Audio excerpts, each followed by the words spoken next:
Sometimes a man reaches a point where he's got nothing left but the clothes on his back and the weight of his mistakes.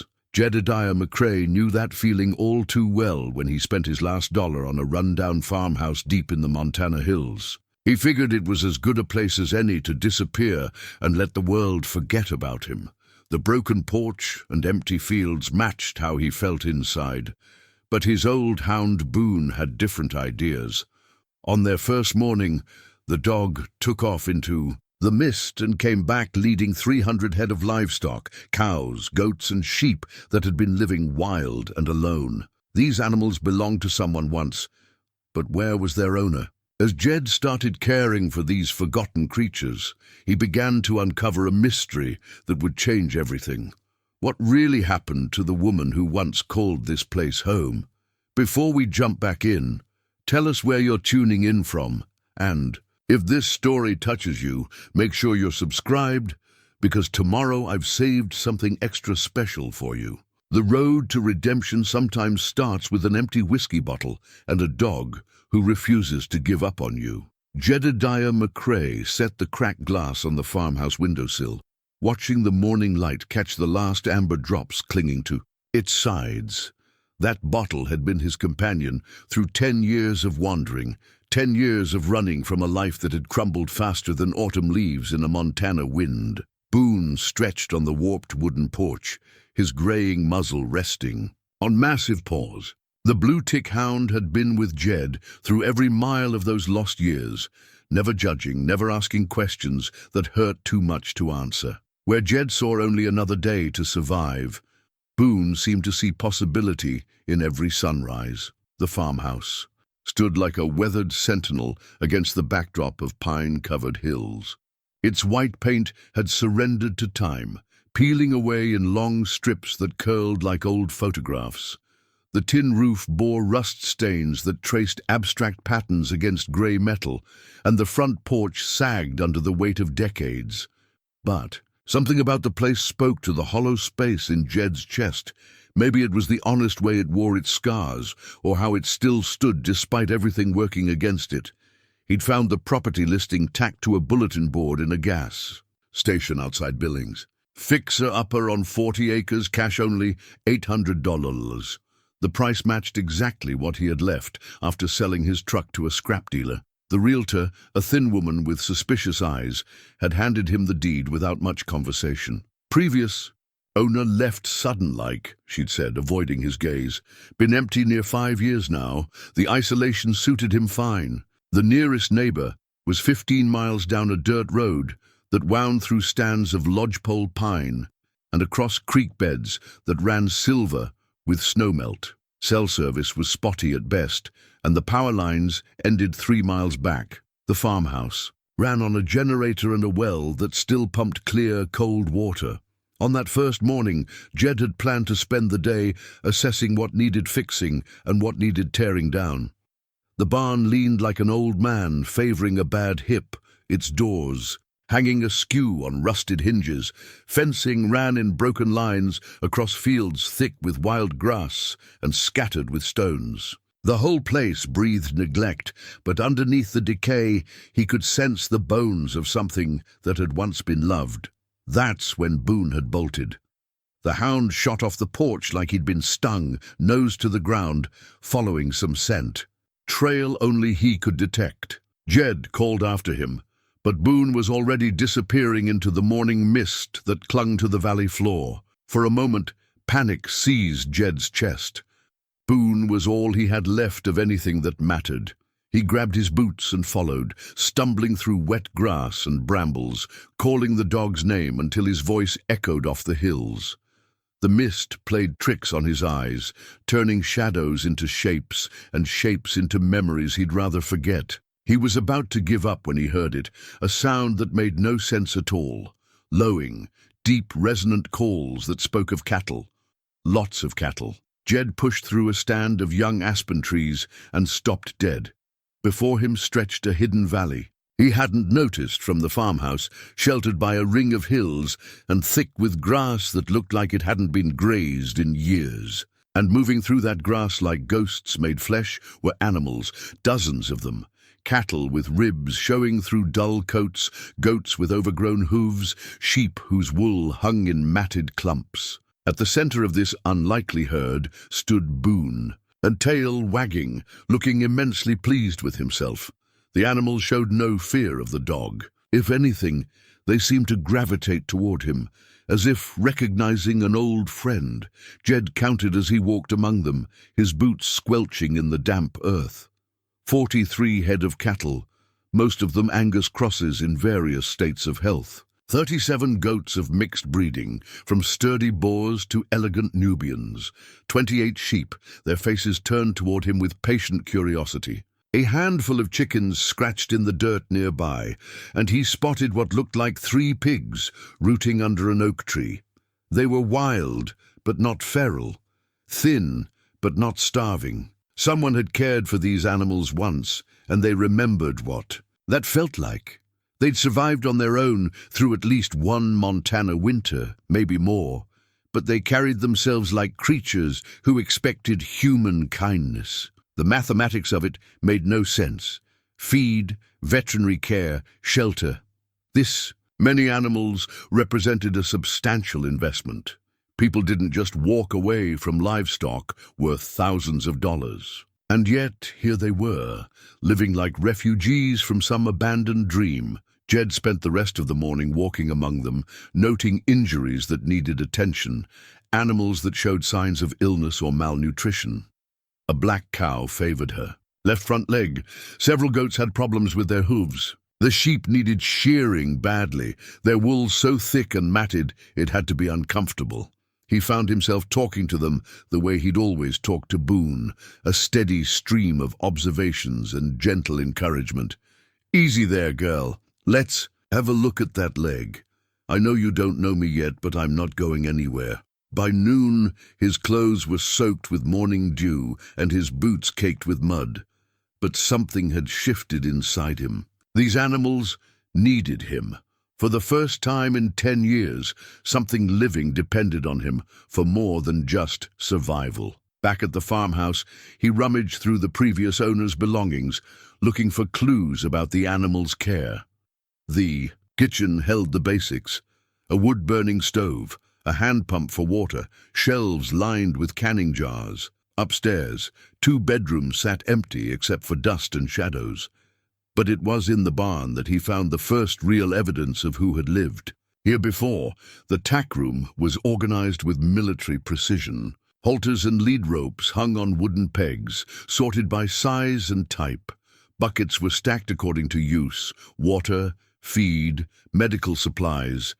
And tacked to the wall was a hand-drawn map of the property, marked with neat notations in a woman's handwriting. North. Pasture, best grass in morning, east field, good shelter from wind, creek crossing, watch for soft spots after rain. The writing was careful, thoughtful.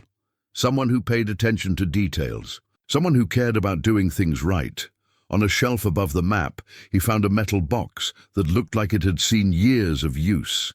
Inside, arranged with the same careful attention to detail, were veterinary supplies: syringes, needles, bottles of antibiotics and vitamins, all organized and labeled. A record book showed careful tracking of vaccinations, breeding dates, and health notes for individual animals, and clipped to the inside of the box lid was a faded property deed. The name at the top read, Clara May Whitmore. Jed held the deed up to the light filtering through the barn's dusty windows. The signature was the same careful handwriting as the notes on the map. Clara Whitmore had owned this place, had cared for these animals with the devotion of someone who understood that responsibility was a form of love. But where was she now? He walked back to the house as the afternoon sun slanted through the pine trees, Boone padding alongside him. The hound seemed content in a way Jed hadn't seen in years, as if he'd found something he'd been searching for without knowing it. That evening, Jed sat on the front porch with a cup of coffee, watching the animals move slowly across the distant pasture. They stayed together, a mixed herd that shouldn't have worked, but somehow did. The cattle provided protection for the smaller animals, while the goats and sheep could graze areas the cattle couldn't reach. It was an ecosystem built on mutual survival, and it had worked long enough to keep them all alive. As the stars emerged overhead, more stars than Jed had seen in years, he made a decision that surprised him. He wasn't going anywhere. These animals needed care, and Clara Whitmore, wherever she was, deserved to have her legacy protected. Boone settled beside his chair with a satisfied sigh, as if he'd known all along that this place would become home. In the distance, a cow lowed softly, and the sound carried across the valley like a promise. For the first time in 10 years, Jed McCrae had found something worth staying for. 3 days into his new life, Jed discovered that Clara Whitmore had left more than just animals behind. While searching the barn for tools to repair a section of fence, he noticed something odd about the way the morning light fell across the floor. A loose board near the back corner caught his attention, warped just enough to create a gap that didn't match the others. Boone had been watching him with unusual intensity, tail thumping against a feed barrel whenever Jed moved closer to that particular spot. The dog had always been smart, but lately he seemed to be trying to communicate something beyond his usual vocabulary of barks and tail wags. "What is it, boy?" Jed knelt beside the loose board, running his fingers along its edges. "You trying to tell me something?" The board lifted easily, revealing a space that had been deliberately hollowed out between the floor joists. Inside, wrapped in oiled canvas, was a leather-bound journal. The cover was worn smooth by handling, and when Jed opened it, Clara Whitmore's. Careful handwriting filled the pages. The first entry was dated 5 years earlier, just after she'd bought the property. March 15th. Finally got the deed signed. 40 acres of heaven, even if the house needs more work than I can afford right now. The animals arrive next week, 12 head of cattle to start, and the goats I've been dreaming about since I was a little girl. Mama always said I was born to tend something, and maybe she was right. This place feels like coming home to something I never knew I'd lost. Jed settled against the barn wall, Boone curling up beside him as he read. Clara's voice emerged from the pages, optimistic, determined, touched with the kind of loneliness that came from choosing solitude over the wrong kind of company.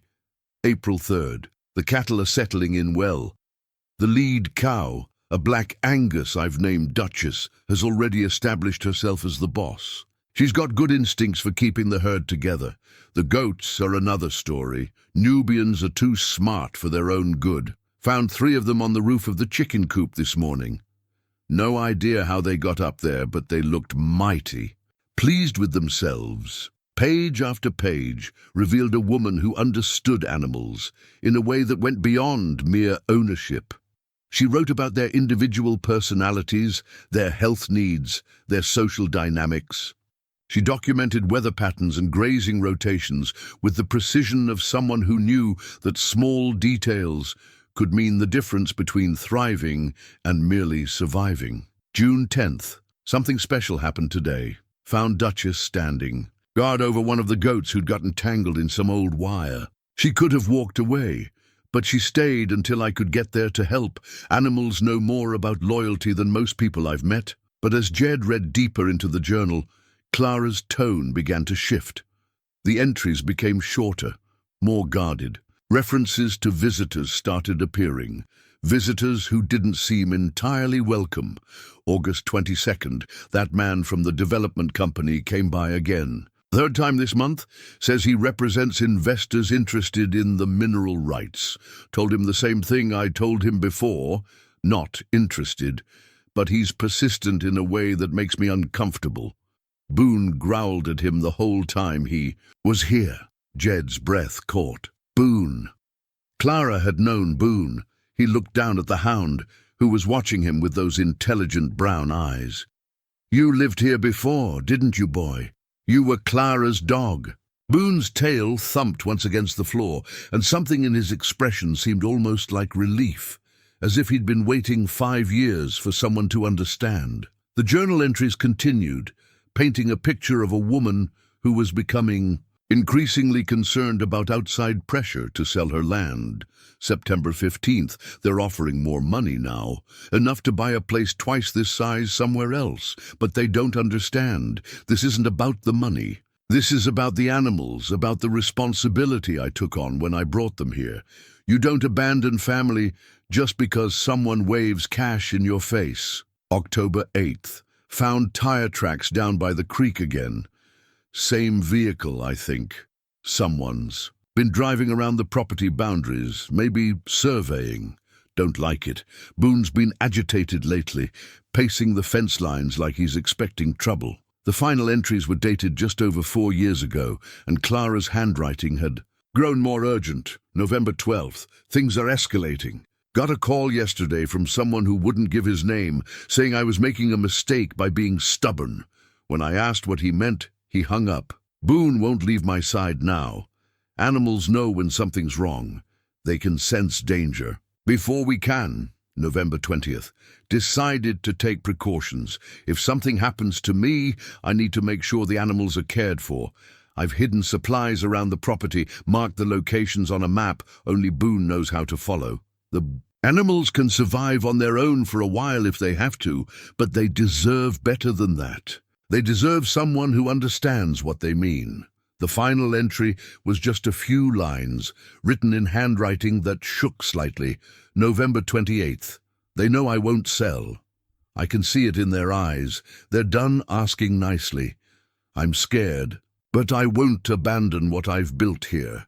If something happens to me, I hope whoever finds this understands that these animals are more than livestock. They're family, and Boone, if Boone brought you here, then you're the right person. He never trusted anyone he shouldn't have. Jed closed the journal, his hands trembling slightly. The silence in the barn felt heavy, loaded with questions that demanded answers. What had happened to Clara Whitmore? Why had Boone been wandering alone when Jed found him 3 years ago, half-starved and running from something that had left him skittish around strangers?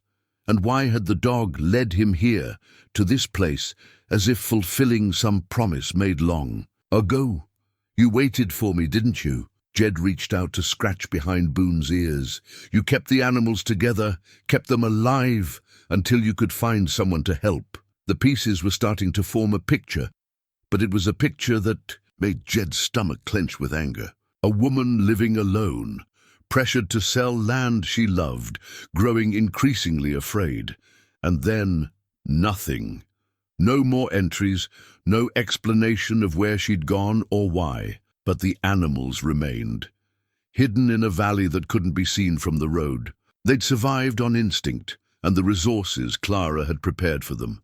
Boone had done his part, keeping the herd together as much as possible, protecting them until he could find help. The dog had found Jed 3 years ago, 50 miles from here, and had never left his side. Now Jed understood why. Boone had been searching, not for a new master, but for someone who could return him to his purpose. As the afternoon light faded, Jed sat in the barn with Clara's journal in his lap and her dog at his side, feeling the weight of a responsibility he'd never asked for but couldn't walk away from. These animals weren't just livestock. They were Clara's legacy, her family, her proof that love could endure even when the person who created it was gone. Someone had wanted this land badly enough to frighten a woman living alone. Someone had been willing to use intimidation to get what they wanted, and Clara Whitmore had paid a price for refusing to give in. But she'd prepared for that possibility. She'd hidden supplies, trained her dog, and left a record of what had happened. She'd made sure that someone would eventually understand the truth. Jed stood up, decision crystallizing in his chest like cold Montana air. He didn't know what had happened to Clara, but he was going to find out. And until he did, her animals would be protected. Her land would remain intact. "Come on, Boone," he said, tucking the journal inside his jacket. "We've got work to do." Outside, the animals were settling in for the night, their forms dark against the grass. They trusted him now, the way they'd once trusted Clara. That trust carried obligations that went deeper than mere ownership. Jed McCrae had spent 10 years running. From responsibility, Now, surrounded by creatures who depended on him, he discovered that running towards something felt a lot like coming home. The next morning brought Jed face to face with the harsh reality of caring for 300 animals with little more than good intentions and a 10-year gap in his farming knowledge. The black cow he'd noticed limping, Duchess, according to Clara's journal, was favoring her left front leg more severely than before. Several goats showed signs of hoof rot, and at least 3 sheep had eye infections that needed immediate attention. Jed knelt beside Duchess in the early light, running his hands along her leg while she stood patiently, as if she understood he was trying to help. He could feel heat and swelling around her ankle, but determining the cause and treatment was beyond his current skills. "Easy, girl," he murmured, the way he'd heard Clara write about talking to her animals. "We're going to figure this out." Back in the barn, he found Clara's veterinary kit, a metal toolbox that had seen years of careful use. Inside, organized with the same precision as everything else she'd left behind, were supplies that would have impressed a professional veterinarian. Antibiotics, anti-inflammatories, syringes of various sizes, hoof trimmers, wound care supplies, and bottles of medications with detailed labels in Clara's handwriting. More importantly, he found her medical journal, a companion to the personal diary but focused entirely on animal care. Each entry documented treatments, dosages, and outcomes with scientific precision. Clara had been largely self-taught, but she'd educated herself thoroughly. Duchess, chronic arthritis in left front ankle. Responds well to phenylbutazone, 2 grams daily for acute flares. Also benefits from warm compresses and limited movement on hard ground. The entry was dated 8 months before Clara's final journal entry. Duchess had been dealing with this condition for years, and Clara had developed a treatment protocol that worked. Jed found the medication, carefully calculating the dosage based on Clara's notes and the cow's estimated weight. Administering the injection was another matter entirely. Duchess was patient, but she was also a 1,000-pound animal who didn't know Jed well enough to trust him completely. It took 3 attempts and considerable patience from both of them before he managed to deliver the medication properly. Goats presented different challenges. They were smaller and more manageable individually, but they were also more skittish and prone to panic if handled incorrectly. Clara's notes emphasized the importance of calm, confident movements and the use of feed as distraction during treatment. By noon, Jed was exhausted, covered in mud and various animal fluids, and acutely aware of how much he still needed to learn. But several animals were on their way to feeling better, and he was starting to understand the rhythm of care that Clara had established. The supply situation, however, was becoming critical. The medications he'd used that morning had depleted Clara's carefully hoarded supplies significantly. Feed stores were running low, and winter was still months away. He needed to make a trip to town, something he'd been avoiding since arriving at the property. The drive to Cedar Ridge took 45 minutes on winding mountain roads that were barely maintained. The town was the kind of place that survived on logging, ranching, and the occasional tourist passing through on the way to somewhere more interesting. Main Street consisted of a dozen buildings, half of them empty, with a general store, a diner, a gas station, and not much else. The feed store occupied the end of Main Street, housed in a building that had probably been impressive when the town was founded, but now just looked tired. Inside, the smell of grain and leather mingled with something less pleasant. The accumulated dust of years, and the faint scent of fear that seemed to follow conversations that stopped too abruptly when strangers walked in.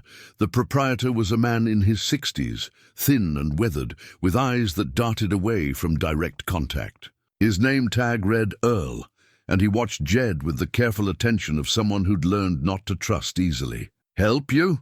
Earl's voice carried the flat tone of someone going through the motions of customer service without much enthusiasm. "Need some supplies for livestock, feed, medication, basic care items." Jed kept his voice neutral, friendly, but not pushy. What kind of operation you running? The question came too quickly, with too much interest for casual conversation.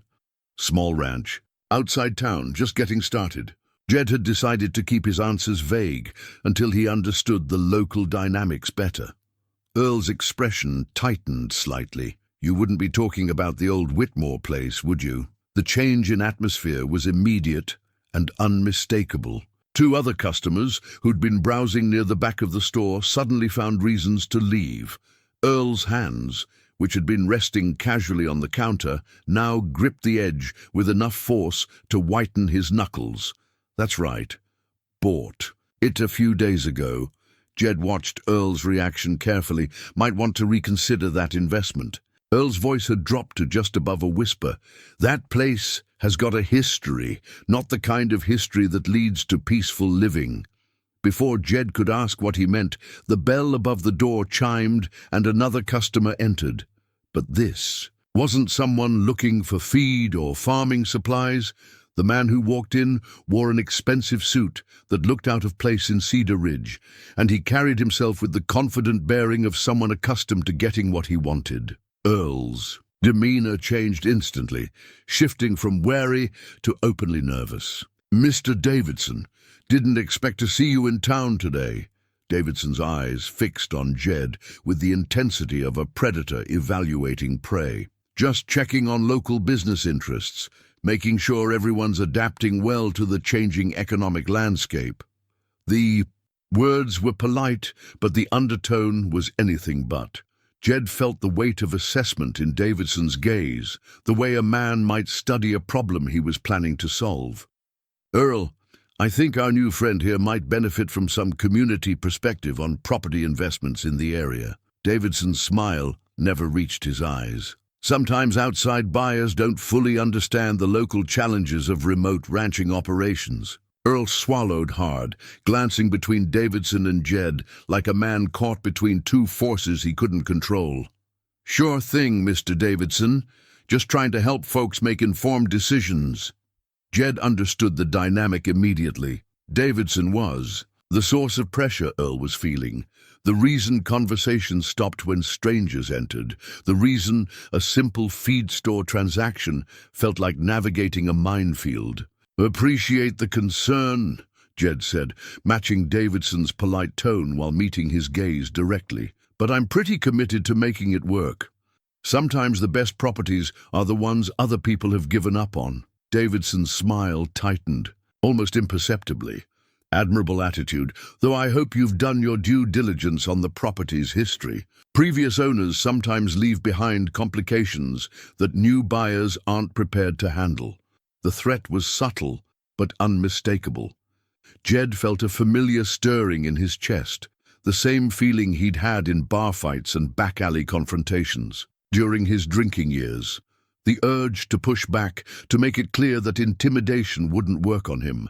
But he also thought about Clara's journal, about the fear in her final entries, about 300 animals depending on him to be smarter than his instincts. "I'm sure we'll work through any complications that come up." Jed's voice remained steady. "Most problems have solutions if you're patient enough to find them." Davidson studied him for another long moment, then nodded to Earl and walked out without another word. The silence he left behind felt like the aftermath of a storm, charged with electricity and the promise of more weather to come. Earl completed Jed's order with hands that shook slightly, accepting payment without making eye contact. As Jed loaded supplies into his truck, he noticed Davidson's black SUV parked across the street, its occupant making no effort to hide his surveillance. The drive back to the farm felt longer than usual, every curve in the road offering potential.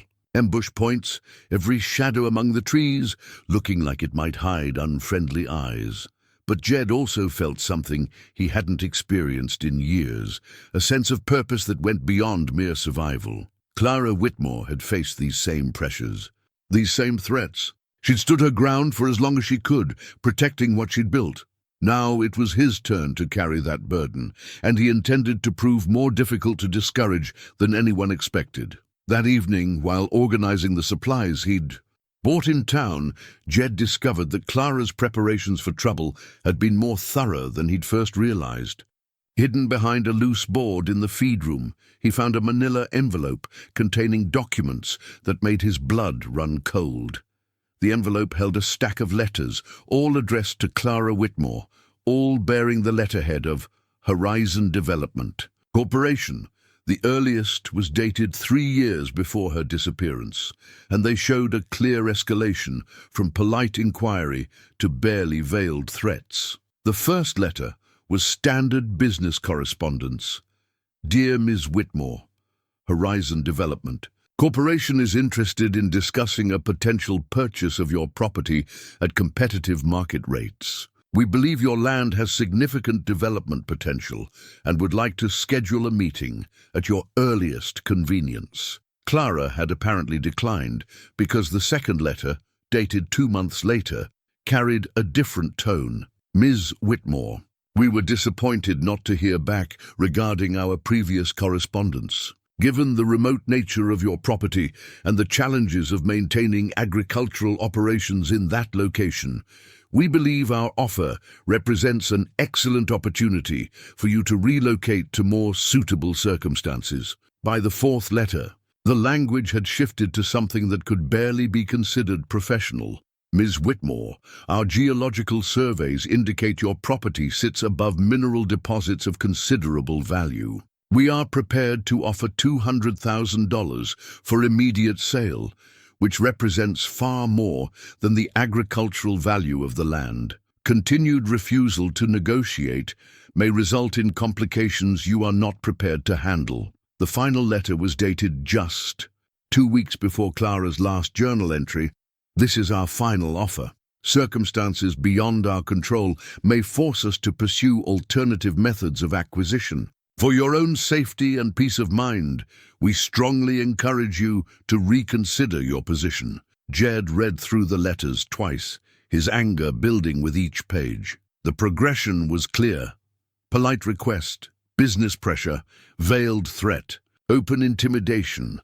Clara had been targeted by people who viewed her as an obstacle to be removed, rather than a person with rights. But what struck him most was the mention of geological surveys. Someone had been studying this land, mapping what lay beneath it, calculating its value based on something other than grass and timber. The letters implied that Clara's property held mineral wealth significant enough to justify a $200,000 offer, and strong-arm tactics when she refused. Boone padded into the feed room, sensing Jed's agitation. The dog had been staying close since the encounter in town, as if he remembered what happened when strangers started showing too much interest in Clara's affairs. They wanted her land for what's under it, didn't they, boy? Jed scratched behind Boone's ears, feeling the dog's tension. And when she wouldn't sell, they found another way to get it. That night, Jed established a routine that would define his life for the weeks to come. Evening rounds to check on the animals, careful attention to their behavior, and any signs of stress or illness. Clara's journals had taught him that animals often sense danger before humans, and their agitation could serve as an early warning system. The animals were settling into a rhythm with him. Duchess followed him during his rounds now, her limp much improved after several days of medication. The goats had learned to recognize the sound of his voice and would cluster around him when he appeared with feed. Even the sheep, naturally skittish around strangers, seemed to accept his presence. But it was Boone's behavior that concerned him most. The dog had developed a patrol pattern, circling the property boundaries at dusk and dawn, nose to the ground, alert for scents that didn't belong. Twice in the past week, he'd returned from these patrols with his hackles raised, growling low, in his throat at threats only he could detect. On the 7th morning after his encounter with Davidson, Jed woke to find Boone standing rigid on the front porch, staring toward the road. In the distance, barely visible through the trees, was the glint of sunlight off metal, a vehicle parked where the main road curved closest to the property boundary. Jed grabbed binoculars from Clara's emergency supplies and studied the vehicle. Black SUV, tinted windows, positioned to observe the farmhouse while remaining technically on public land. It was the same vehicle he'd seen outside the feed store, and it had been there long enough for dew to accumulate on the windshield. The message was clear: you're being watched. Instead of feeling intimidated, Jed found himself getting angry. He'd spent 10 years running from confrontation, avoiding responsibility, letting life happen to him instead of taking control. But these animals depended on him now, and Clara's memory deserved better than surrender to bullies. He spent the day working, with deliberate visibility, making it clear that surveillance wouldn't change his routine. He repaired fence lines, tended to sick animals, and went about the business of caring for Clara's legacy with the steady determination of a man who'd found his purpose. The SUV remained until mid-afternoon, then drove away without approaching the property. But Jed knew it would be back. Men like Davidson didn't give up easily, especially when they believed millions of dollars in mineral rights were at stake. That evening, as he sat on the front porch with Boone, Jed made a decision. That would have seemed impossible during his drinking years. He was going to fight, not with his fists that had only gotten him into trouble before, but with patience, preparation, and the kind of stubborn determination that Clara herself had shown. He walked to the barn and retrieved Clara's journal, reading her entries by lamplight while Boone dozed at his feet. Her words carried new meaning now that he understood the pressures she'd faced. "The animals don't ask for much," she'd written. "Food, water, shelter, and someone who understands that they're more than just property.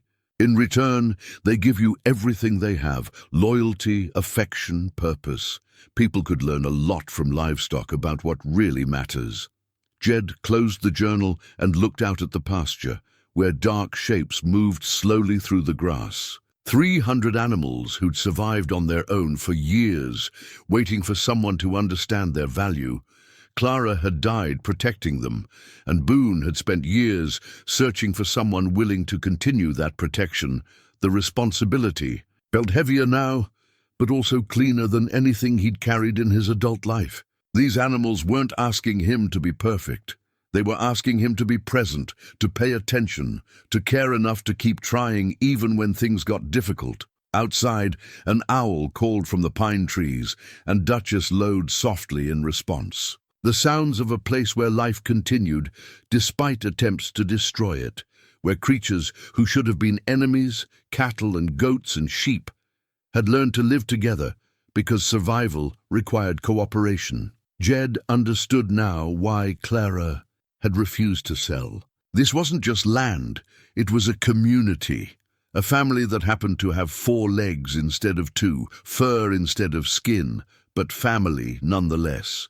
And family was worth protecting, no matter what it cost. 2 weeks into his new routine, Jed discovered that Clara's preparations for trouble had included financial contingencies that went far beyond what he'd imagined. While cleaning out the farmhouse's only closet, searching for warmer clothes as autumn crept into the Montana hills, his hand bumped against something solid hidden behind the back wall. A loose panel gave way to reveal a small metal cash box, the kind banks used to give away to new customers. Inside, wrapped in plastic bags and organized with Clara's characteristic precision, were neat stacks of $20 and $50 bills.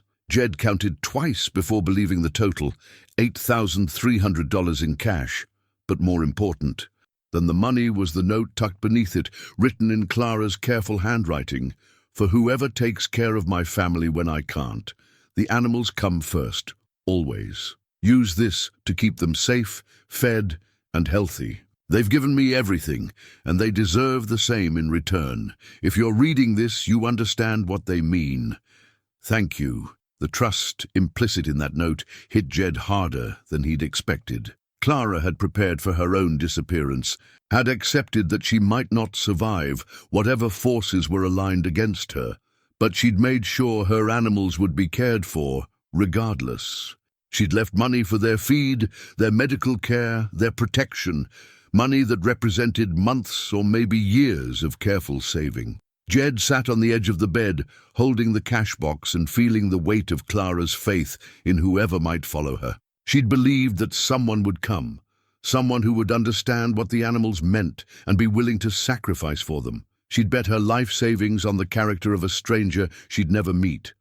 The money solved immediate problems. Feed costs, veterinary supplies, equipment repairs, all the expenses that had been mounting faster than his limited resources could handle. But it also deepened his understanding of what Clara had been up against. $8,000 represented serious preparation for trouble, the kind of money you set aside when you know your time is running out. That afternoon brought validation of Clara's concerns in the form of an unexpected visitor. Jed was working in the barn, organizing medical supplies according to Clara's system, when Boone's sharp bark announced someone approaching.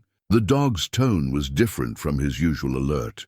This was a warning, urgent and concerned.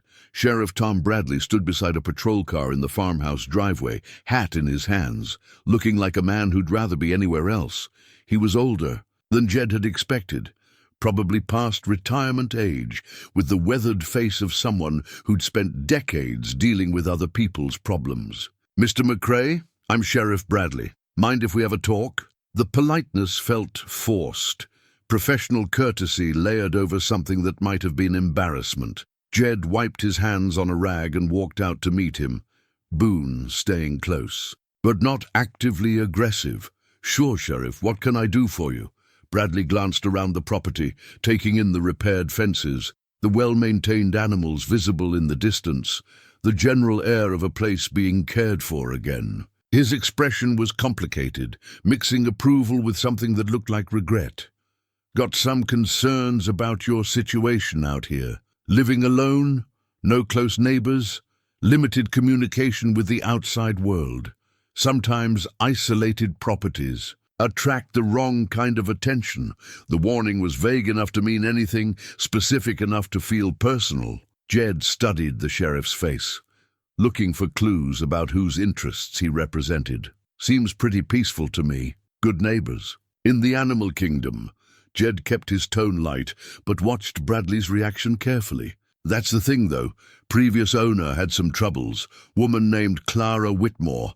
She lived out here alone, just like you're doing. One day she just up and disappeared, left everything behind, never said a word to anyone about where she was going." Bradley's version of events was carefully sanitized, stripped of any mention of pressure or threats, but something in his eyes suggested he knew more than he was saying. "Seems odd," Jed replied. "Woman doesn't just abandon 300 head of livestock without a reason." 300? Bradley's surprise seemed genuine. Records show she only had about 30 animals when she filed her agricultural exemption. The discrepancy was interesting. Either Clara had been deliberately underreporting her livestock numbers, or someone had been very careless about keeping track of what happened on this property. Maybe she was a better rancher than people gave her credit for. Jed watched Bradley process this information, noting the sheriff's discomfort. "Look, Mr. McCrae, I'm not here to cause trouble. Just want you to know that this area can be challenging for people who aren't familiar with local customs. Sometimes it's easier to work with community leaders than to try to go it alone." The euphemisms were getting thicker. Community leaders meant men like Davidson. Local customs meant doing what you were told when money and influence said you should. "Appreciate the advice, Sheriff. I've always been pretty good at adapting to new places." Bradley nodded, but his expression suggested he'd delivered the message. He'd come to deliver and wasn't entirely comfortable with it. "Just be careful out here, and if you have any trouble, any kind of trouble, you call my office right away." After the sheriff left, Jed stood in the driveway for a long time, thinking about the conversation. Bradley hadn't been actively hostile, but he hadn't been entirely helpful either. He was a man caught between his duty to protect citizens and pressure from people who had more influence than they should. The visit confirmed what Jed had suspected. Clara's disappearance hadn't generated much official investigation. A woman living alone, no close family, property that certain interests wanted to acquire. It would have been easy to file a report and let the matter fade into bureaucratic limbo. But 300 animals don't disappear as easily as people, They need food, water, medical care. They leave tracks, make noise, create evidence of their existence. Clara had hidden them well, but she'd also prepared for someone to find them eventually. That evening, Jed walked among the animals with new understanding. They weren't just livestock. They were witnesses. They'd seen what happened to Clara, had survived whatever had driven her away or worse. They carried memories in their behavior, their groupings, their reactions to different stimuli. Duchess approached him as he leaned against a fence post, her massive head bumping gently against his shoulder. The cow had been Clara's favorite, mentioned most often in the journals, trusted to lead the herd when decisions needed to be made. If any of the animals understood what had happened, it would be her. You know, don't you, girl? Jed scratched behind her ears, the way Clara's notes said she liked. You know what happened to her. Duchess gazed at him with dark, patient eyes that seemed to hold secrets. She'd protected the herd through years of abandonment, had kept them together and alive until help arrived. But she'd also seen the last days of Clara's life, had been present for whatever had finally driven her benefactor away. The truth was here somewhere, hidden in animal behavior and buried in the patterns of their survival. Jed just had to learn to read the signs Clara had left behind. 3 days after Sheriff Bradley's visit, Jed made a discovery that changed everything he thought he knew about Clara's final days. He found her last journal entry, not in the leather-bound book he'd been reading, but hidden in a place only someone who understood animal behavior would think to look. Boone had been acting strangely all morning, pacing between the barn and a particular section of fence line that bordered the creek. The dog would walk to the spot, whine softly, then return to Jed as if trying to communicate something urgent. After the third repetition of this behavior, Jed decided to follow. The fence post Boone kept returning to look identical to dozens of others, but when Jed examined it closely, he noticed something odd. The post was hollow, capped with what looked like a standard metal fitting, but was actually a carefully concealed container. Inside, wrapped in multiple layers of plastic, was a single folded page torn from Clara's journal. The handwriting was shakier than her usual careful script. Written in obvious haste and fear, November 30th. They came today, not to talk this time, but to make their point clear. 3 men, including Davidson from the development company. They didn't threaten me directly, just walked around the property, pointing at things, discussing improvements they'd make once the transition happened. But they brought a dog with them, and when it got too close to the animals, something happened that told me everything I needed to know. Boone went protective, the way he does when something threatens the herd. Instead of backing down, one of the men kicked him, hard, said dogs needed to learn their place, just like everything else around here. The cruelty in his eyes when he did it. That's when I knew they weren't going to stop with pressure and phone calls. I've hidden supplies around the property, marked locations that only Boone knows. If something happens to me, he'll lead the right person to what they need. The animals can survive on their own for a while, but they deserve better. They deserve someone who understands that they're family, not just assets on a balance sheet. If you're reading this, it means Boone brought you here. Trust him. He knows where everything is hidden. And remember, they killed me for what's under this land, not what's on it. The geological survey is hidden where the water runs deepest. Don't let them win. Jed read the entry 3 times, his hands trembling with rage. Clara hadn't disappeared voluntarily. She'd been murdered by men who saw her as an obstacle to profits, who viewed her animals as inconveniences to be cleared away. And she'd known it was coming, had prepared as best she could for the people she loved, 4-legged creatures who couldn't protect themselves against human greed. The mention of a geological survey hidden where the water runs deepest sent Jed walking toward the creek that bordered the eastern edge of the property. Boone followed eagerly, as if he'd been waiting years for someone to understand this particular clue. The creek ran clear and cold, fed by mountain springs and seasonal runoff. In most places it was shallow enough to wade across, but there was one spot where the water had carved a deeper channel around a bend, creating a pool that stayed dark even in full sunlight. Jed waded in, feeling along the bottom with his hands, Boone watching anxiously from the bank. His fingers found something that didn't belong, a hard, rectangular shape wedged between two rocks and secured with waterproof wrapping. Inside the packaging was a professional geological survey, complete with maps, soil samples analysis, and mineral rights assessments. The document was dated 6 months before Clara's final entry and bore the letterhead of Rocky Mountain Geological Services, a subsidiary, according to fine print at the bottom, of Horizon Development Corporation. The survey results were stunning. Clara's property sat above what geologists estimated to be a significant copper deposit, with potential secondary deposits of silver and rare earth minerals. Conservative estimates placed the value of extraction rights in the tens of millions of dollars. More optimistic projections suggested values that could reach 9 figures, but the most damning information wasn't the mineral wealth, it was the survey map. Someone had marked Clara's property boundaries in red, with notations about obstacles to development and timeline for site preparation. The farmhouse was marked for demolition. The barn was scheduled for removal, and in the margins, someone had written livestock disposal, coordinate with local services. They'd planned to kill the animals, along with Clara. Jed sat by the creek bank, holding the survey and feeling sick to his stomach. Clara had died protecting creatures that Davidson and his associates had viewed as nothing more than waste to be disposed of. 300 lives that mattered no more to them than clearing brush or removing rocks.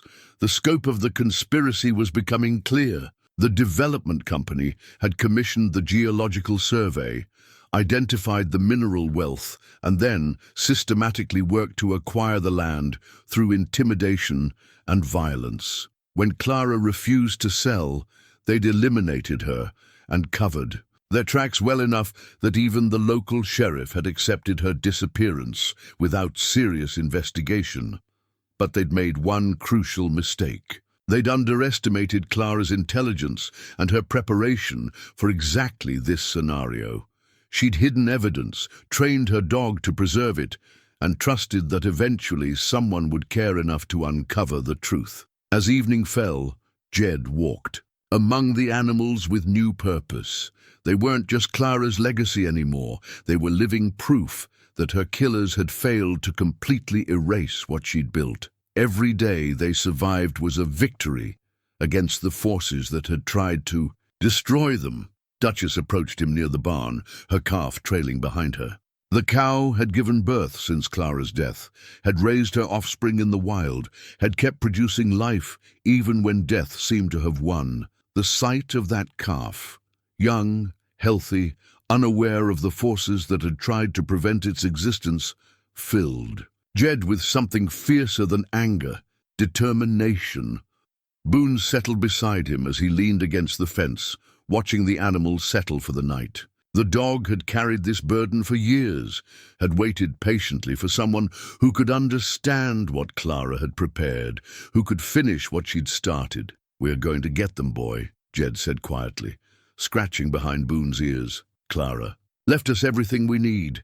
We just have to be smart about how we use it." In the distance, the lights of Cedar Ridge twinkled like earthbound stars. Somewhere in that town were men who thought they'd committed the perfect crime, who believed that money and influence had buried their crimes deep enough to never surface. They were about to discover that some truths, like some animals, were harder to kill than they'd imagined. The discovery that would change everything came not from Clara's carefully hidden clues, but from an accident that nearly cost Jed his life. While repairing a section of fence damaged by a fallen tree, the ancient wood gave way beneath his feet, sending him tumbling into what he'd assumed was a shallow drainage ditch. Instead, he found himself in an underground chamber that Clara had excavated beneath the barn, a hidden space that explained how she'd managed to keep 300 animals alive and hidden for so long. But what took his breath away wasn't the engineering feat of the hidden shelter. It was what else Clara had been hiding. The chamber was larger than the barn above it, with ventilation shafts disguised as fence posts and a drainage system that kept it dry even during spring runoff. Along one wall, Clara had installed a series of storage units that contained enough feed to last the animals through multiple harsh winters. Along another wall were medical supplies that would have impressed a veterinary hospital, but the far wall held something that made Jed's blood run cold. A bank of surveillance equipment. Still operational, still recording. Cameras hidden throughout the property had been documenting everything that happened for years. Clara hadn't just been a rancher protecting her animals. She'd been gathering evidence, building a case, preparing for a confrontation she'd known. She might not survive. The main monitor showed a grid of camera feeds from around the property. Jed could see himself standing in the underground chamber, could see Boone pacing anxiously above ground, could see the animals grazing peacefully in pastures that looked empty to casual observation, but were actually under constant surveillance. But when he accessed the archived footage, going back to the dates around Clara's final journal entries, he discovered something that shattered his understanding of what had happened to her. Clara Whitmore hadn't been murdered. She was alive. The footage from December 1st, the day after her final journal entry, showed Clara moving systematically through the property, activating hidden feeding systems, opening concealed water sources, and preparing the animals for extended survival on their own. She worked with the efficiency of someone following a long-rehearsed plan, someone who knew exactly how much time she had. But most shocking was what the cameras revealed about her departure. Clara hadn't been forced to leave. She'd staged her own disappearance, making it look like she'd been killed or driven away, while actually escaping to safety somewhere else. The final piece of footage showed her saying goodbye to the animals, one by one, in a scene that brought tears to Jed's eyes. She'd spent hours with each group, talking to them in the gentle voice he'd come to recognize from her journals, explaining that she had to leave, but that someone would come to care for them. "Duchess, you're in charge now," she'd said to the lead cow. "Keep everyone together, keep them safe. Someone will come, someone who understands what you mean to me. Boone will find them when the time is right." The dog had whined throughout her farewell speech, as if he understood that his real job was just beginning. Clara had trained him not just to care for the animals, but to recognize the right kind of person to help them. Boone had been her recruitment agent, sent out into the world to find someone worthy of the trust she was placing in them. But why had Clara felt the need to disappear? Why not fight the developers openly? Use the evidence she'd gathered to expose their criminal behavior? The answer came in the form of additional files stored on the surveillance system, audio recordings of conversations that revealed the true scope of the conspiracy against her. The corruption wasn't limited to Horizon Development Corporation. It reached into the Sheriff's Department, the County Planning Commission, even the State Environmental Office. Clara had been fighting a network of officials who'd been bought and paid for, who would have ensured that any evidence she presented disappeared into bureaucratic limbo. More disturbing were recordings of threats that went far beyond property acquisition. Men had discussed not just killing Clara, but making an example of her that would discourage other property owners from resisting development pressure. They'd planned to make her death look like an accident, then use her tragic story to convince the landowners that isolation made them vulnerable. Clara had realized that fighting openly would only get her killed without protecting the animals. So she'd chosen a different strategy: disappear in a way that would look like success to her enemies while actually preserving everything she cared about. She'd bet that someone would eventually come along who would understand what the animals meant and be willing to protect them. She'd been right, but she'd also left behind something she couldn't have anticipated: evidence that could still bring down the people who'd tried to destroy her. Jed spent hours going through the archived footage, building a timeline of harassment, intimidation, and corruption that painted a clear picture of criminal conspiracy.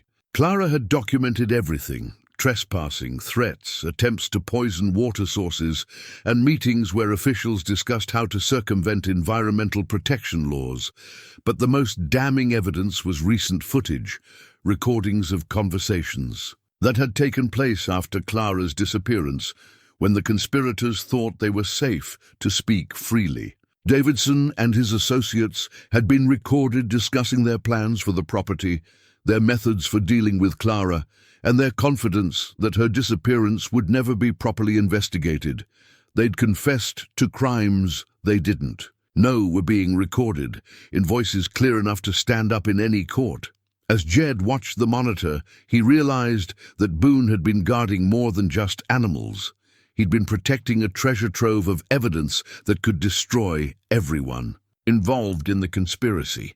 Clara had built a case that could bring justice not just for herself, but for other property owners who'd been victimized by the same network of corruption. But there was one piece of footage that changed everything he thought he knew about his own role in this story.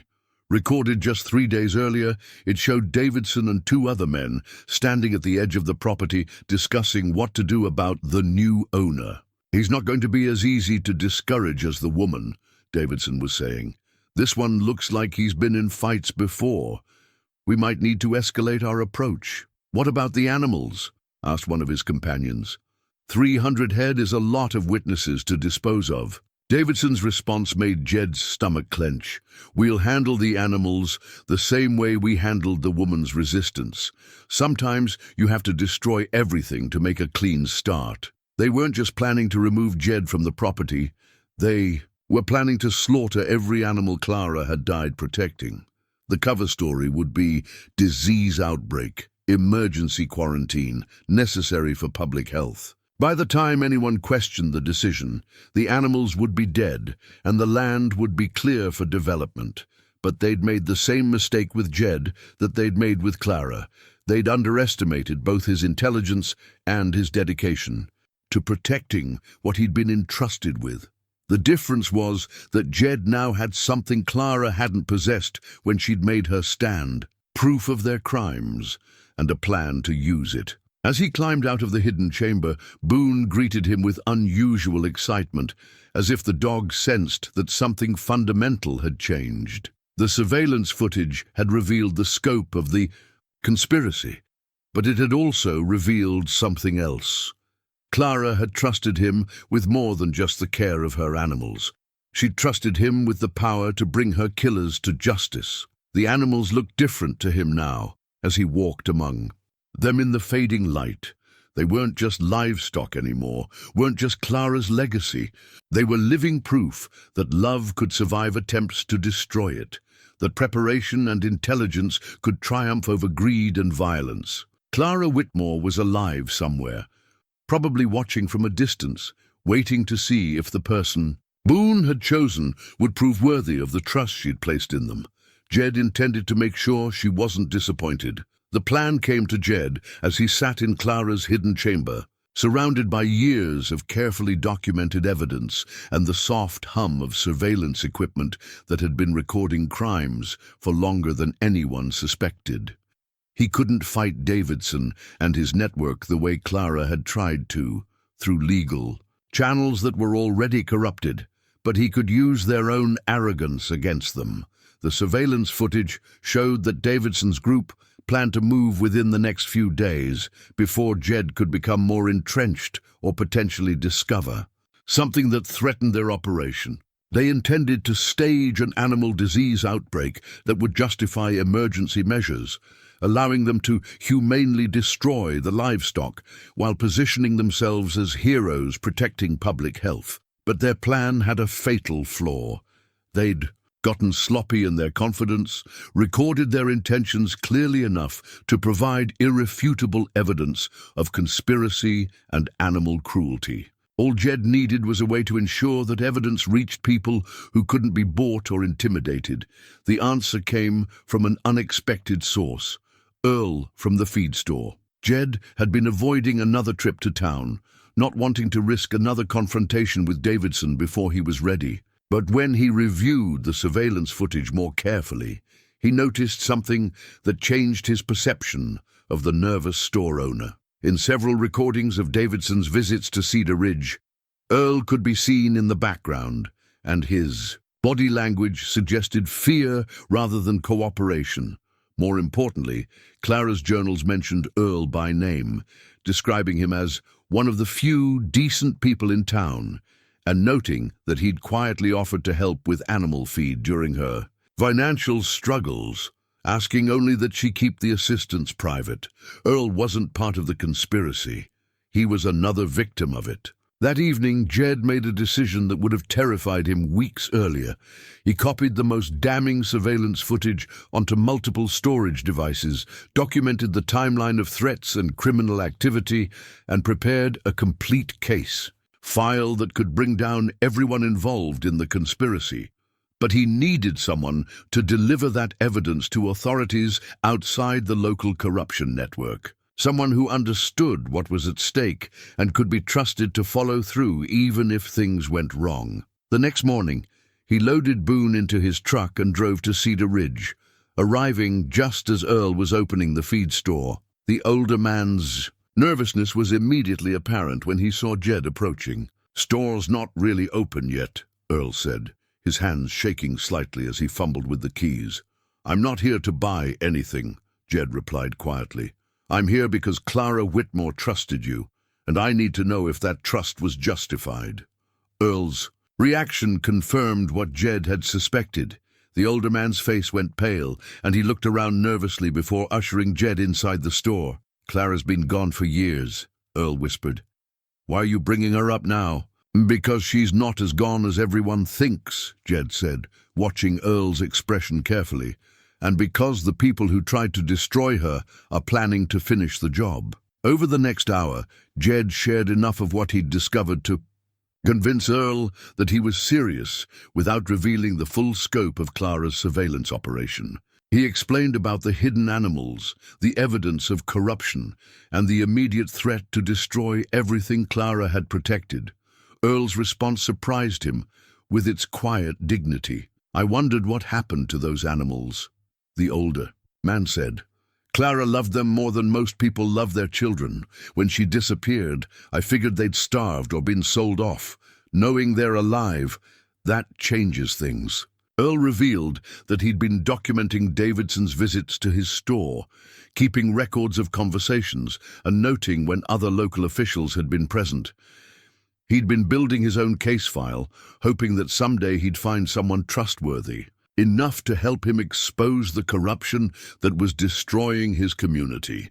"They've been bleeding this town dry for years," Earl explained, "bribing officials, intimidating anyone who speaks up, buying land for pennies on the dollar because people are too scared to resist. Clara was the first person brave enough to really fight back.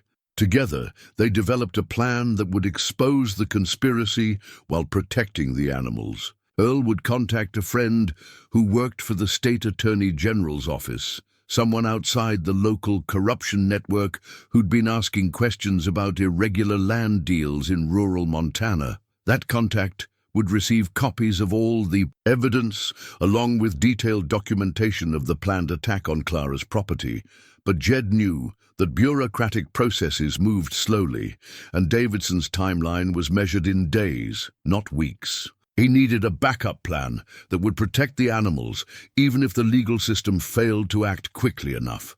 The answer lay in Clara's preparations for exactly this scenario. The hidden chamber contained emergency supplies, not just for the animals, but for defending them. Clara had stockpiled flares, emergency communication equipment, and detailed maps showing every hiding place on the property. She'd prepared for a siege, and Jed intended to use those preparations. That afternoon, he spent hours studying Clara's defensive plans, understanding how she'd positioned supply caches and escape routes throughout the property.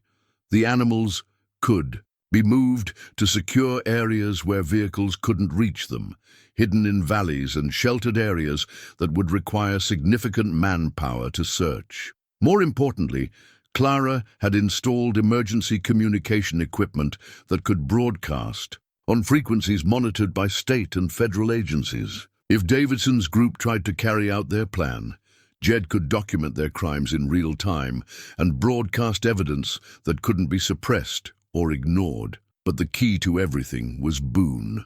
As Jed studied Clara's plans, he began to understand the dog's true role in her preparations. Boone hadn't just been trained to care for the animals, he'd been trained to lead them to safety, to guide them through evacuation routes that only he knew, to serve as a living GPS system that could navigate the property even in darkness or bad weather. "She trained you to be a general, didn't she, boy?" Jed scratched behind Boone's ears as they stood in the hidden chamber, surrounded by evidence of Clara's incredible foresight. "You know how to move 300 animals to safety, how to keep them together even under stress."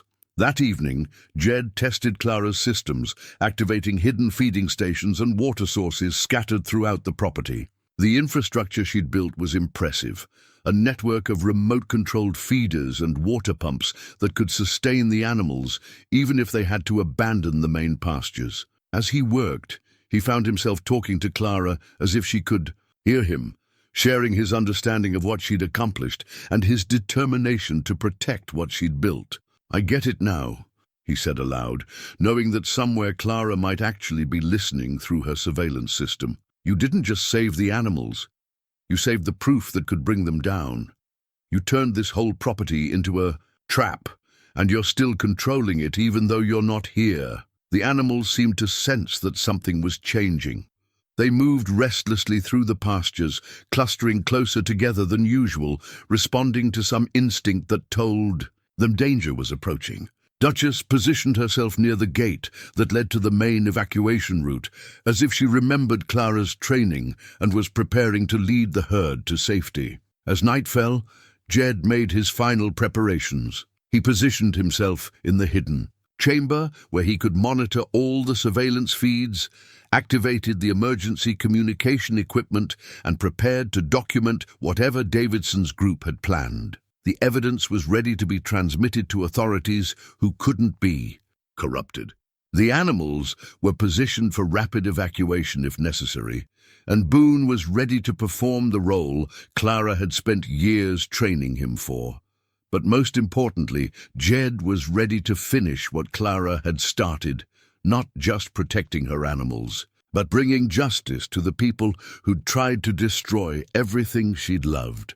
In a few hours, Davidson and his associates would discover that they'd underestimated both Clara's intelligence and the determination of the man she'd trusted to carry on her work. They were about to learn that some battles continue long after the original warrior has left the field, and that love is a more powerful force than greed when it's backed by careful preparation and unshakable resolve. They came at dawn, just as Clara's surveillance footage had predicted they would.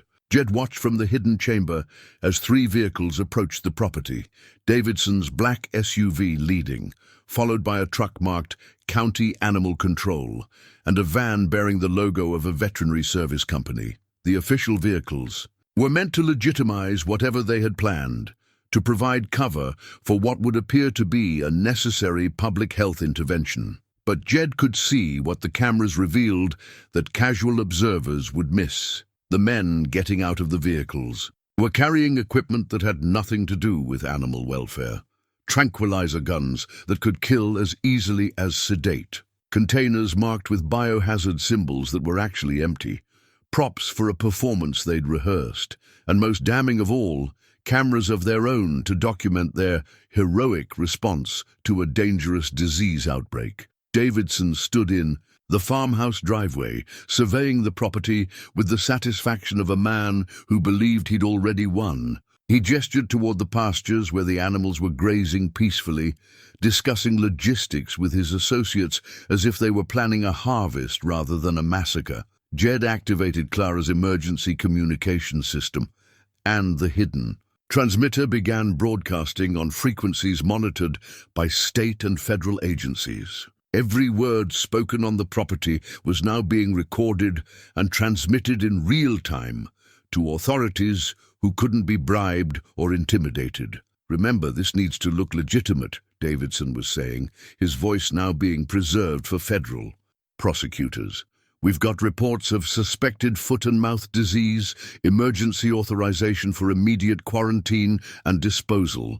The local vet will confirm our findings, and by tonight this place will be cleared for development. Dr. Mitchell Warren, the veterinarian whose credentials had legitimized the operation, looked uncomfortable with his role. The animals look healthy.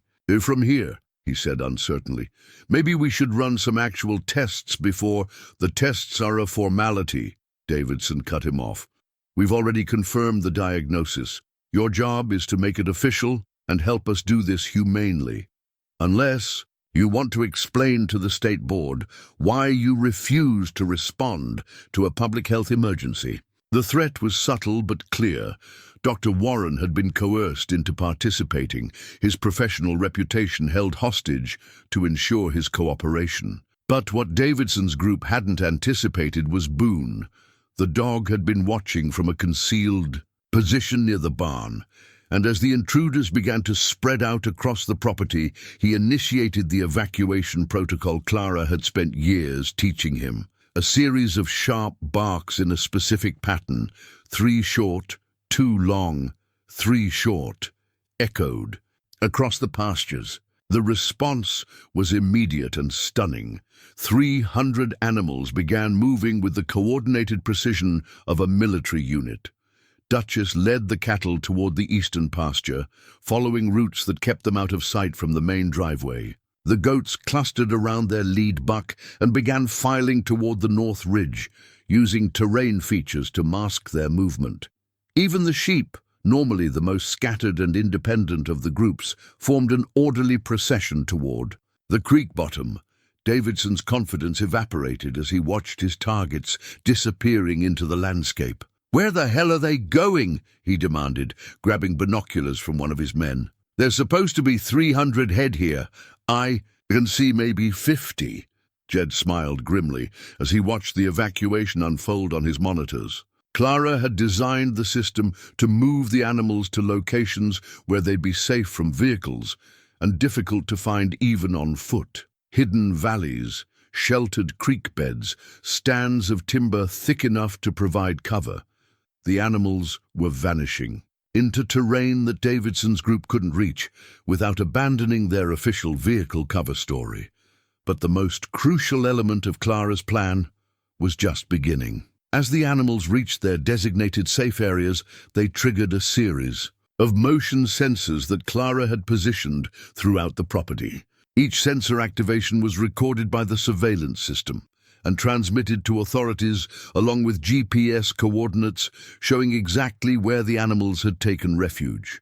What appeared to be chaos to Davidson's group was actually a carefully orchestrated documentation of livestock protection protocols. Every animal movement was being recorded, every threat against them was being preserved as evidence, and every word spoken by the intruders was building a federal case for conspiracy and animal cruelty. "We need to get them back," Davidson said, his voice rising with frustration. "Spread out.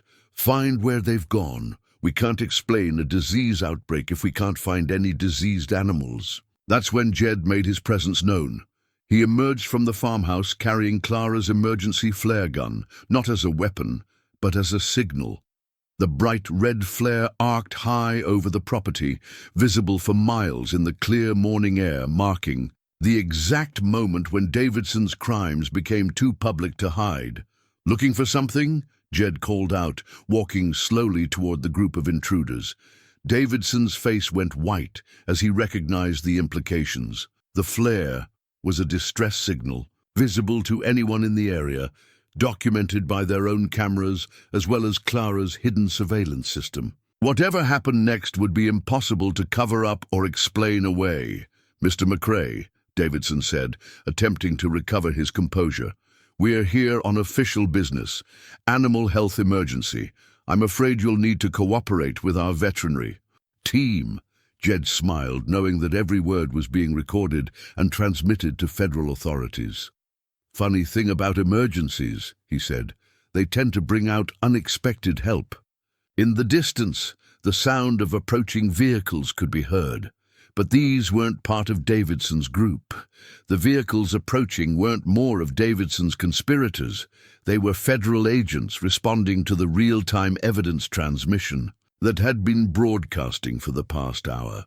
Earl's contact at the State Attorney General's office had moved faster than anyone expected, and the emergency communication system Clara had installed was doing exactly what she'd designed it to. The 3 black SUVs with federal plates pulled into the farmhouse driveway, followed by a van marked FBI Evidence Recovery Team. Agent Sarah Chen stepped out of the lead vehicle, her badge visible and her expression all business as she surveyed the scene.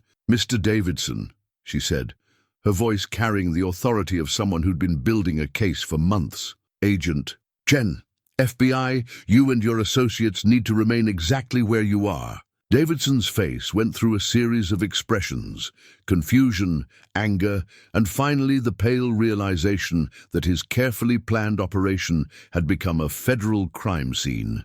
The fake veterinary equipment, the coerced participation of Dr. Warren, the conspiracy to destroy protected animals. All of it was now evidence in a federal investigation.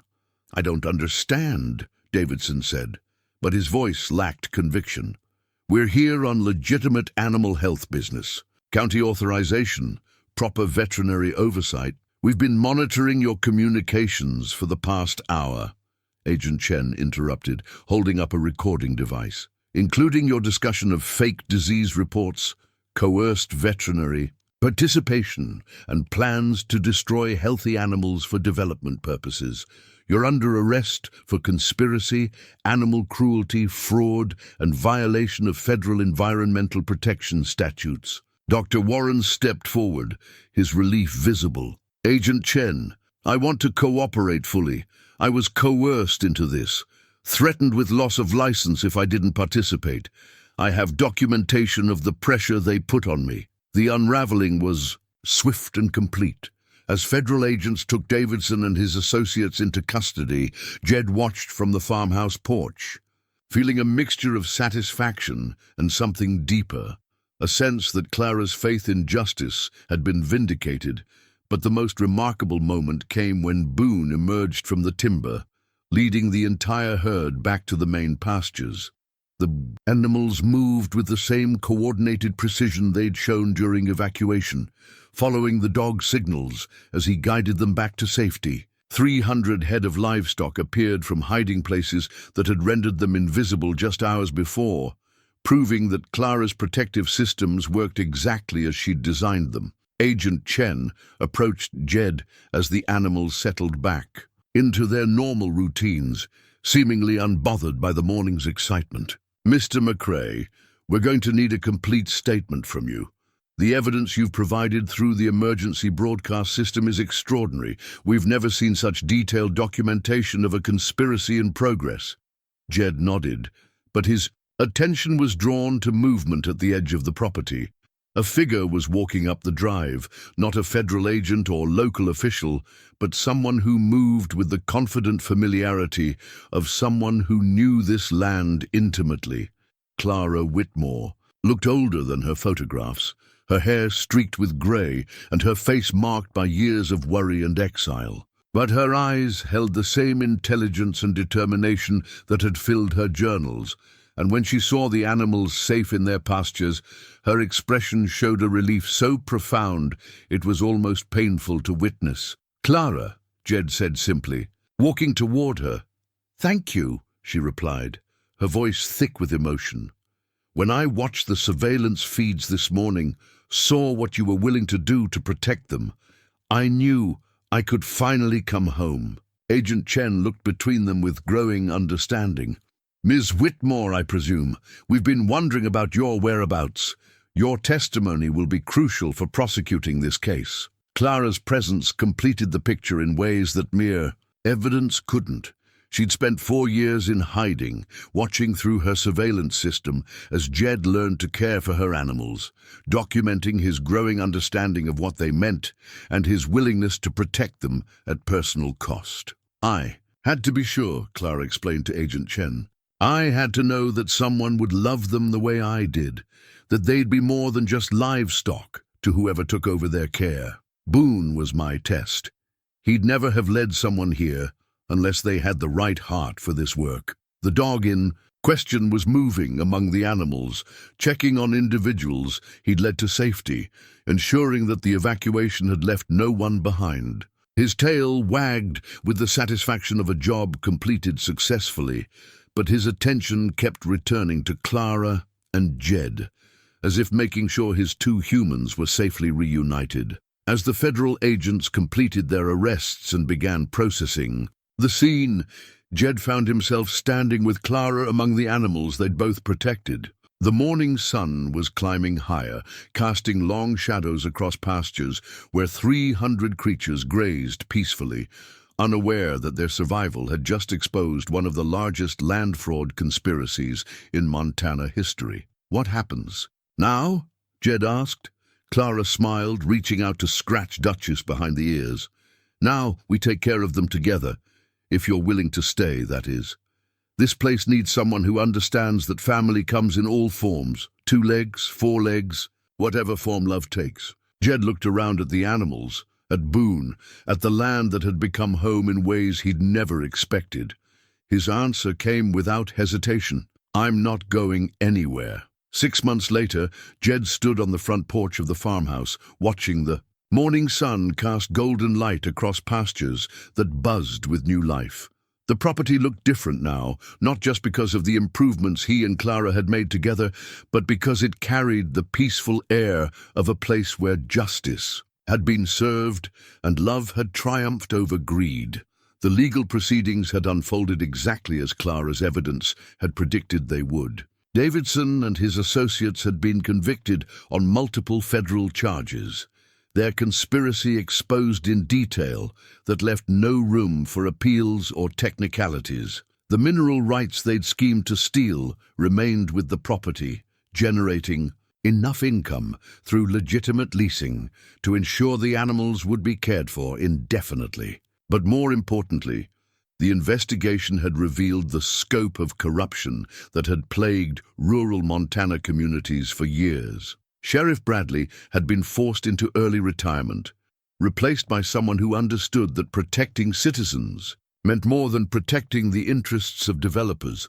Dr. Warren, given immunity in exchange for his testimony, had become an advocate for veterinary ethics and was working to establish protocols to prevent coercion of medical professionals. Earl had been vindicated for years of careful documentation, and his feed store had become a gathering place for ranchers and farmers who'd found their voices again.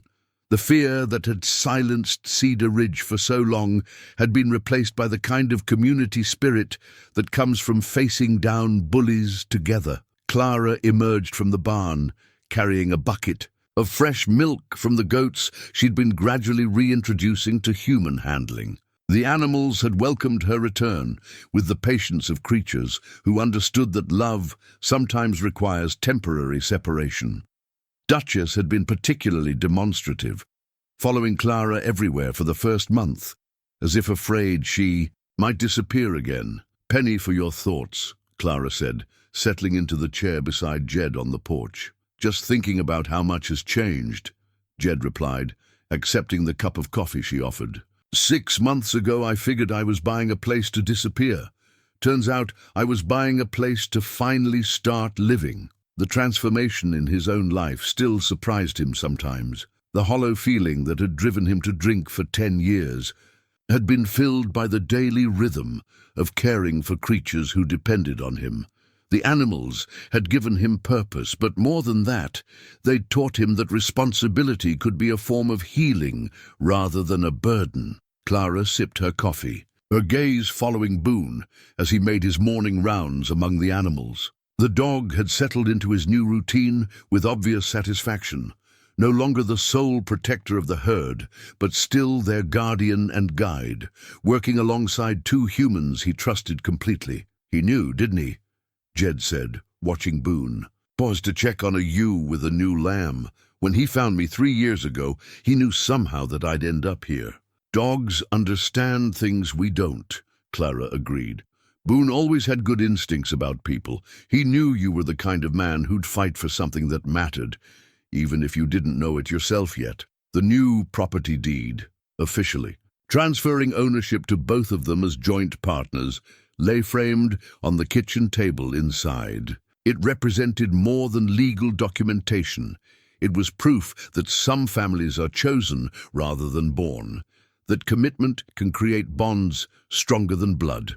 The mineral leasing arrangement they'd negotiated ensured that the land's wealth would benefit the animals rather than line the pockets of developers. A trust fund had been established to provide for veterinary care, feed, and property maintenance in perpetuity. Future generations of animals would be protected regardless of what happened to their human caretakers.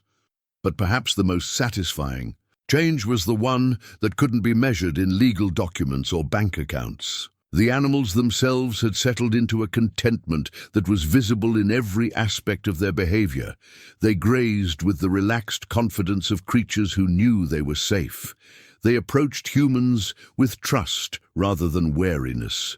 And new life was emerging throughout the herd, calves, kids, and lambs that had never known fear or uncertainty. As morning moved toward afternoon, Jed and Clara worked together with the easy cooperation of partners who'd found their rhythm. Clara's expertise in animal behavior complemented Jed's growing skills in practical care. Her planning abilities balanced his instinctive problem-solving. Together, they'd created something neither could have achieved alone, a sanctuary where animals thrived and humans found healing. Earl stopped by in the late afternoon, bringing supplies and staying for dinner as had become his weekly tradition. The three of them sat on the porch as evening fell, sharing stories and planning improvements to the property. The isolation that had once made the farmhouse vulnerable now felt like peace, distance from the complications of a world that often valued profit over principles. "You ever regret it?" Earl asked Jed, as they watched the animals settle for the night, giving up the freedom to just walk away whenever things got complicated. Jed considered the question seriously, looking out at pastures where 300 animals grazed in safety, at the woman beside him who'd trusted him with her life's work, at the dog who'd led him to purpose he'd never imagined. "Freedom's not about being able to leave," he said finally. "It's about being able to choose what's worth staying for." As stars emerged overhead, Boone settled on the porch between his humans, his job complete, but his vigilance never ending. In the distance, Duchess lowed softly to her calf, and the sound carried across the valley like a promise that love, properly tended, could endure any storm. Jed McCrae had come to Montana with nothing but regrets and an empty whiskey bottle. He'd found a family that happened to have 4 legs instead of 2, a purpose that felt like coming home, and proof that sometimes the best things in life are the ones you fight to protect rather than the ones you acquire for yourself. The animals were safe. The land was protected, and somewhere in the quiet satisfaction of evening chores and morning rounds, he'd discovered that redemption, like love, was something you earned one day at a time.